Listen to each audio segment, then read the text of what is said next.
Name in television. I'm Mercy Gashego Sembatia to bring you this morning's news update live here on Channel 44. I'll be joined by Livingstone Kawesi for sign language interpretation and translation. We'll start with what's happening around us as revealed in the papers today. Experts warn on nursery education. Researchers say kindergartens weaken children's brains. Details on page 6 of today's New Vision. 5 district officials held over corruption, and also Museveni meets export promotion team. They bring you President Yoweri Museveni with the Presidential Advisory Committee on Export and Industrial Development during a meeting at his farm in Kisozi, Gomba district yesterday. The president advised on sugar companies. He advised sugar companies to grow their own sugarcane in order to manage the prices on the market. It's in today's New Vision. And also, court fails to testify on disability. Government explains land fees. And also in the international scene, UK Prime Minister quits. Also, government issues tight rules for supermarkets. Are you a supermarket owner? Get yourself a copy and see the rules that government has released on supermarkets. Now, in the Daily Monitor today, the most corrupt district agencies accountability. The biannual Inspectorate of Government report released yesterday names local governments, police, prisons and ministries among most corrupt institutions. It's in today's Daily Monitor. The districts include Kampala, Wakiso, Kwembale, Masaka, Jinjal, and the institutions are local governments, police, education ministry, KCCA, prisons, tertiary institutions. Detailed list continues inside today's Daily Monitor. The Daily Monitor also brings you Liz Truss, becomes the shortest serving UK Prime Minister. She has only been Prime Minister for 45 days. United Kingdom Prime Minister Liz Truss resigned after 45 days in office, marked by turmoil triggering the second Tory leadership elections in 4 months. Until yesterday, the shortest-serving Prime Minister was George Canning, who died in August 1827. He had spent only 119 days in office. Boris Johnson, the Prime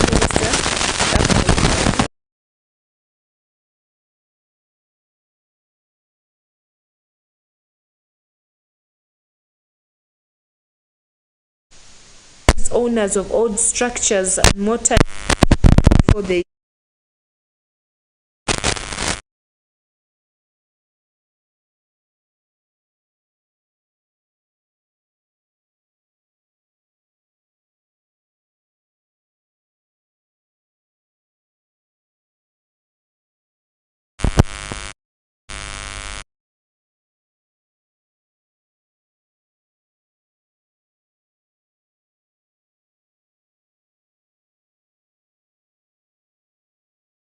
others. Get yourself a copy and see where you can really get a job if you are looking for a job. They also bring you on Ebola, taking stock 1 month after Ebola outbreak. It's in today's Daily Monitor. Right now, allow me to take you on the latest news on the international scene.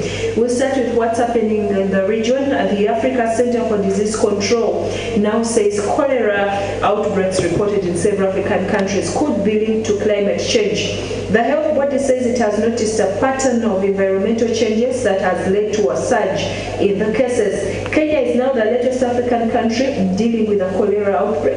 Dr. Patrick Amoth, Kenya's Director General of Health, says the institution is likely to worsen, especially in drought-prone areas.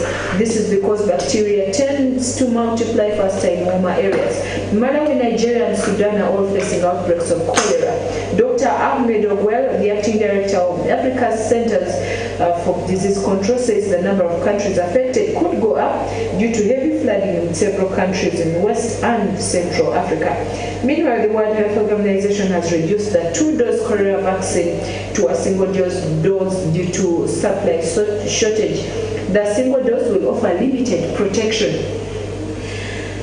And in Chad, the military-led government says 50 people have been killed and more than 300 others wounded in a day of protests demanding a transition to democracy. Newly appointed Prime Minister Saleh Kebzabo says some of the protesters were armed. Among those killed were members of the security forces, and the government has announced a curfew in the capital and 2 other towns affected by the protests. The authorities say an investigation will be launched. An opposition leader told the press the protests would continue until the demands of the demonstrators are met. And in Nigeria, doctors are being targeted for kidnappings and find themselves victims partly because bandits have the impression they are rich, according to the president of the Nigeria Association of Resident Doctors. On Wednesday, police deployed security forces to rescue a group of people abducted by gunmen from a hospital in the central state of Niger, including a doctor. The incident in Niger state shocked many in Nigeria. Dr. Oji said he was nearly kidnapped after work one day, but escaped by racing back to his hospital. Nigeria is currently facing a huge rise in kidnapping for ransom, alongside several other security crises. And in the Russia-Ukraine war, Iran has deployed military experts in Russian-occupied Crimea to help launch drone attacks on Ukraine, according to the White House. The Iranians are trainers and tech support workers, according to a U.S. spokesman. The Ukraine capital Kyiv was struck by so-called kamikaze drones on Monday, deployed by Russia, but believed to be Iranian-made. The UK has announced sanctions on Iranian businesses and individuals responsible for supplying the drones. Tehran is now directly engaged on ground and through the provision of weapons that are impacting civilians and civilian infrastructure in Ukraine. Meanwhile, the US will pursue all means to expose, deter, and confront Iran's provision of these munitions against Ukrainian people. And still on the war in Ukraine, a missile was released from a Russian aircraft near an unarmed RAF plane on patrol over the Black Sea, according to the Defense Secretary. Ben Wallace said the potentially dangerous incident happened on the 29th of September in international airspace. Russia said it was the result of a technical malfunction. UK patrols over the Black Sea were suspended but have now resumed and are escorted by a fighter jet following Russia's response. And in the UK, Liz Truss has resigned as Prime Minister after 45 days in office, marked by turmoil, triggering the second Tory leadership election in 4 months. Ms. Truss said her successor would be elected by next week after a rebellion by Tory members of Parliament forced her to quit. Boris Johnson is among the members of Parliament said to be considering bids, but Chancellor Jeremy Hunt has ruled himself out. Tory members of Parliament revolted against Ms. Truss after a series of U-turns on her economic plan sapped her of authority.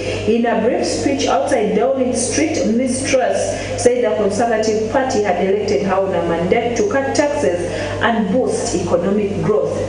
And finally, in today's international news, Labour leader Sir Keir Starmer has called for an immediate general election following the resignation of the Prime Minister. Sir Keir said the country cannot have another party experiment at the top of the Tory party.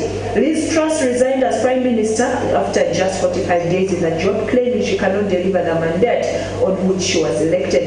A new Prime Minister is expected to be announced by 28th of October, and it will be the second Conservative Party leadership election this year. Well, that brings us to the end of our news update today. Thank you for watching Channel 44. The Pastors Now program is coming on. I remind you of the Karamoja cry. We are sending food, we are sending relief to the people of Karamoja and giving them a permanent solution to the hunger situation in Karamoja. We are planting, plowing, and producing for them. Well, join us as we deliver this to the people of Karamoja by sending your seed to the numbers that will be availed during the services, or you can you can come here at the Miracle Center Cathedral with your seed, hand it over to Pastor Robert Kayanja himself. You will be tremendously blessed. God bless you. Enjoy your morning with the Pastors Now program.